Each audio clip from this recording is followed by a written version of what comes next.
Seferler zevkiye aşık, neçe yıllarni kezdim. Aziz yurtdoshlar, biz Surxondaryo viloyatining Boysun tumanidamiz. Dunyo bo'ylab kanali. Kecha bizda hurmatli mana Chorchinor mahallasini hurmatiga sazovor bo'lgan bog'bon Michurin deyishadi. Bizni Bahrom Hoji aka o'ylariga taklif qilib mehmon qildi, iftorliklar berdi. Alloh rozi bo'lsin. Дорогие друзья, мы находимся в городе Байсун, горные места. Гостеприимный народ нас встречает. Уважаемый Бахрам Ходжи Ака встретил и привел нас к замечательному кузнец. Дар от Бога, от Аллаха. Его зовут Иркин.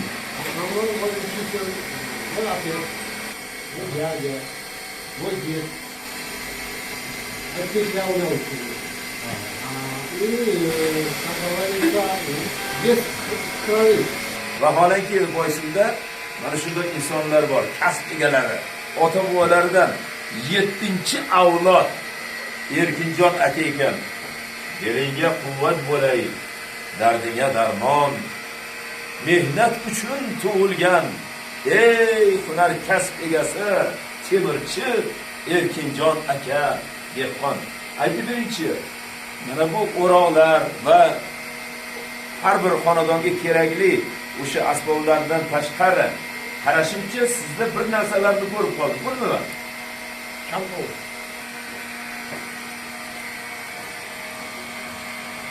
Mana Shalola ansambli O'zbekistonda folklor san'ati deganda an'anaviy bo'lib kelayotgan barcha viloyatda o'zining o'sha folklor ansambllari bor. Besh qarsaklar yoki mana shu Surxondaryoda chanqovuzsiz to'ylar o'tmagan.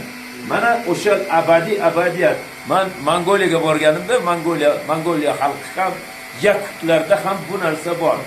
Ancha yillar qanday qilib siz bunga havas qo'ydingiz? Aytingchi, yo'q, sizga iltimos qilishdimi?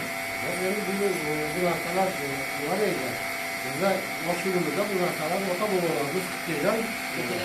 Ular qattiqlarni haqli bo'ldi. Ularni bizlar haqli yetkazib bizdan kelajak avlodlar o'tkazib berishimiz kerak. Bunga bo'lgan ehtiyoj ko'pmi? Ehtiyoj ko'p. Sizga ko'p. Mustaqillik bo'lganda mustaqillik bo'lganda bunga ehtiyoj juda ham ko'p. Qani bir san'atingizni ko'rsating.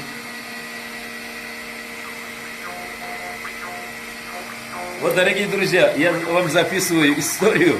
Мы приехали в Байсун, увидели замечательного кузнеца, творец от Бога, от Аллаха, 7-е поколение. А смотрите, что играет, на чем играет. Это музыкальный инструмент, народный инструмент, чанковуз.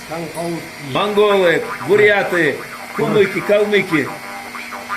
Yaşang aka. Omon bo'ling. Jannat makon ser quyosh Allohning yuzlari tushgan. Mana bunda otaxonlarni ko'rsam, bu ko'hna jahon bog'ida bog'bon otaxonlar, insonlar aro eng ulug' inson otaxonlar, zo'r tarbiyachi, butun oilasini, farzandlarini boqib, to'ylar qilib xalqqa osh bergan bir-birga yor qadrdon otaxonlar. Yo'q sizda g'am-u hasrat. Erkinjon otaxonlar, sog' bo'ling. Safarlar zavqiga oshiq, necha yillarni kezdim men. Axir bildim aziz yurtda